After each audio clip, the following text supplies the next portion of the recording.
This is a great shot, of course. It helps me remember this day. I can feel it when I see this. You see that flag up there blowing that way? You know, the kickers had a tough time somewhat there. There was some wind, yeah. But just seeing this gives me a feel for that day. I think one big sidelight has been Joe Namath. Joe Namath, of course, is the man that the Colts have to stop. I don't see any blue jerseys around old Joe. George Sauer, the split end, running a quick little slant in, and he's hit there by Lenny Lyles, who followed him over. George, yeah, man. He, you know what? First of all, getting open is a real feat against Lenny Lyles, who's mostly Lenny on George. I don't remember him dropping passes in games. He had sure hands. He was disciplined, and I miss him. I miss him. Now let me tell you a story. It was a day at the Super Bowl that you'll never believe. The AFL versus, the greatest sports in God's history, the NFL. It made the Orange Bowl a citadel. After that, there were so many great events that unfolded in that particular arena. It had the open end with the palm trees and the clouds all the time, and starting the day and ended at twilight. Picture-wise, it couldn't have been better. I chose the Colts. It was an easy decision. Who'd care about pictures after the game of the New York Jets who'd gotten their butts kicked? The great drama that this game unfolded with was special. 8 seconds to go. Watch this Jet team when this one's over. This is on the sideline, and that clock is winding down, man. Yes, I think by that time we figure we're going to win.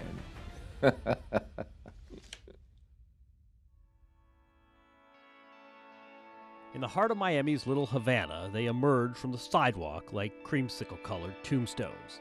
These letters, these pieces of the alphabet, reveal hidden messages as they sink into the concrete, a lasting memorial to what this place used to be.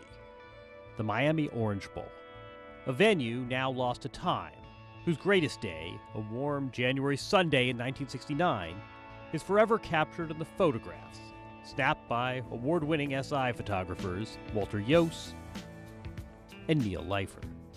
When the picture editor came to me and said, okay, you and Walter Iooss, my peer and friend and great photographer, would be spending the week prior to the game with one of the teams. And just luck would have it, I was given first choice, and I chose to spend the week prior to the game with the Baltimore Colts. The Colts were my team. I love Johnny Unitas.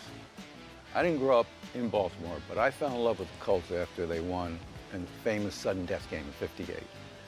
Johnny, Raymond Berry, Lenny Moore, I worship these guys. And that's what was upsetting to me, that I couldn't even just be hanging with them. The New York Jets were surely going to lose the game. Everyone knew that.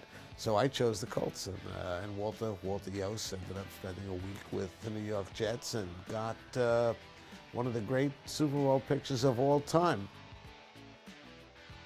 Well, I was assigned earlier in the week to go to the New York Jets motel, which was in Fort Lauderdale at the time. I guess it was always safer to keep the players out of Miami Beach, which still works today. These lovely homes are found in Fort Lauderdale, another fast-growing resort town, which is just as popular as a place to live year-round. The weather was great. It was hot. So many of the players were just in a swimsuit with no shirt on. It was not unusual for a photographer and a writer to show up at the hotel the team was staying in. Writers weren't the only ones attracted to the era's gods of the Midway. A young sportscaster from Chicago was also on hand, looking for an angle. Roger Staubach was forced out. He had the wind knocked out of him, so Craig Morton came in. He threw for the Cowboys' only touchdown in that game. Today, you couldn't even get inside the hotel with it, Try to get close to these quarterbacks. We were enjoying the sun. Coach Eubank let us get out there in the middle of the day for a change. He came up and sat around the pool on the beach chairs with part of the media and fans and the two friends he had, the two lady friends from Alabama. The three ladies standing beside me, you only see two of them. They had driven from Tuscaloosa, Alabama down there. But when I see that picture, I see Brent Musburger. I had not been around Joe until that week. And somebody who worked for the hotel said, well, you know, Mr. Namath, I remember he called him Mr. Namath, is out back. So we thought he was just probably sitting in a chair at a table. We go out. No, here he is in the lounge, stretched out. And it was mesmerizing when you saw him there. You know, if you set this up, if a stylist came in, or prop stylist, you couldn't have set this up better. And all laid out perfectly by accident. You have the Miami Herald sitting here. You have New York's picture newspaper, the Daily News, on this guy's head, with Joe Namath's picture and Coach Weeb Eubank. Cy Burek has the newspaper over his head. He was a sports editor from Dayton, Ohio. And seated right next to him, as you look at it on the right, that's Chuck Heaton. He covered the Browns. You know, he's got the tape finger. He's got a letter someone gave him, a brown envelope. Right next to me is Ray Sons, who I traveled with. Ray worked for the Chicago Sun-Times. Jerry Green's behind us. He's from Detroit. And then standing up in the blue golf shirt, one hand on his hip, and then his right hand, if you look at that, that's a tape recorder. And you don't see his face, but that is a New York legend. That is Ed Ingles. Whenever SI puts out some kind of a coffee table book on the Super Bowl, they go back and they look at great pictures. That one's always in there. What am I asked the most about? Not Joe Willie Namath in a swimsuit, not being an actor. Were you really wearing those Converse?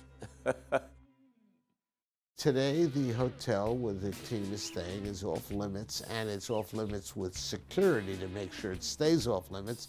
You simply don't get to see anything like this. He would not be sitting out there holding a mini press conference.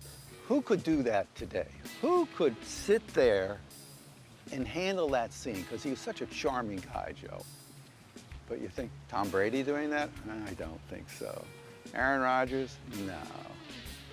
Joe was Joe.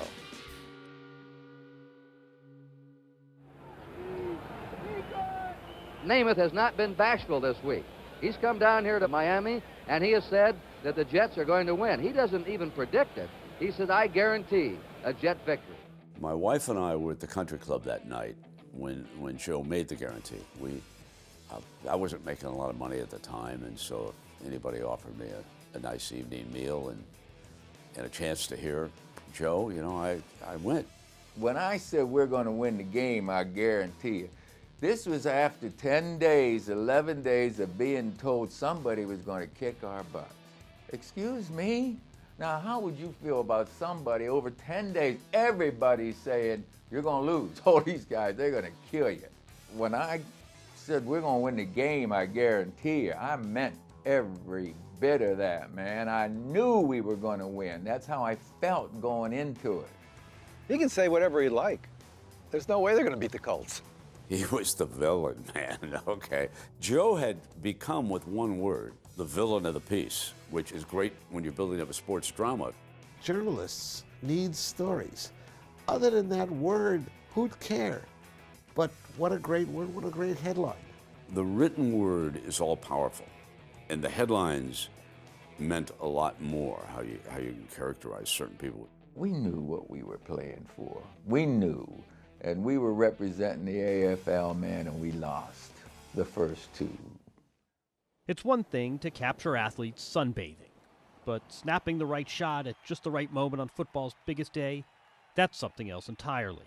Something that can cement the legacy of both the players and the photographers. From the Orange Bowl in Miami, Florida, the American Football League champions, the New York Jets, versus the National Football League champions, the Baltimore Colts. The crowd was vast because it was sold out. And Super Bowl I was not sold out. I mean, that's one thing I do remember, all the empty seats in the Coliseum. That was not happening here in Miami. I was on one sideline. Walter Iooss would have been on the other sidelines, and basically you just try to roam the sideline and be in the position you think is the best place to be, depending on where the ball is on the field. My viewpoint of the game is edited down to a 400 millimeter lens or a 600 or a 300. So I'm looking through a telescope, you know. The play takes place, you follow the quarterback, he either hands off or he throws a pass, and you try to find the receiver. and you get caught up in just trying to follow things and making sure you're getting the right photographs of the potential stars of the game. By the time they kicked it off, you were really looking forward to the football game. I mean, I was involved in the game because I was convinced the Colts were going to kick their ass. Joe obviously was seeing it up close. They couldn't stop him, so they just kept pounding away, and it was game, set, and match. Photographing the end of the game is something that's on the photographer's mind the whole day, because you go to any game, whether it's the end of the World Series, the end of an NBA basketball game, you're always thinking, what are you going to do at the last play of the game? The light changing as we got into the early evening made it, to me, very dramatic. It was fascinating to watch the Jets kind of float off and the Colts, head down, just left the field in disbelief. There is no photography in which luck plays a bigger factor than sports photography. You've got to be in the right spot at the right time, and what separates the really good sports photographers from the ordinary ones, when you're in the right spot, you shouldn't miss. Oh, man, this is great. You know, I don't even remember if if I remember this kid. I hope I said hello to him. But this is joyful. I promise you. We're just trying to get out of there right now, man. I may be, but I'm just trying to get off the field right now. I see Joe expressionless, almost like he's fearing getting off the field. Everyone knows what's happened here, versus the picture just before. Put them together. Look at this. Look at the difference. This is within, what, 2 seconds? You could see the fans getting down on the field. We did not have a lot of security. I was nudged when I took the picture. I don't know if there's a picture before or after it. There's a picture with movement in it. Even Walter will tell you it certainly isn't what he would have liked to have, but it's become a classic of that moment. It's such a summation of everything that took place that day. So simple, you know, and you never think this when you shoot it. It's just time. Oh boy, oh boy, oh boy, yeah. You know, when I look at this picture too, I not only remember and know that this was the only time I ever did that too, but I look at the body language. I'm not looking up there, we did it, we did it.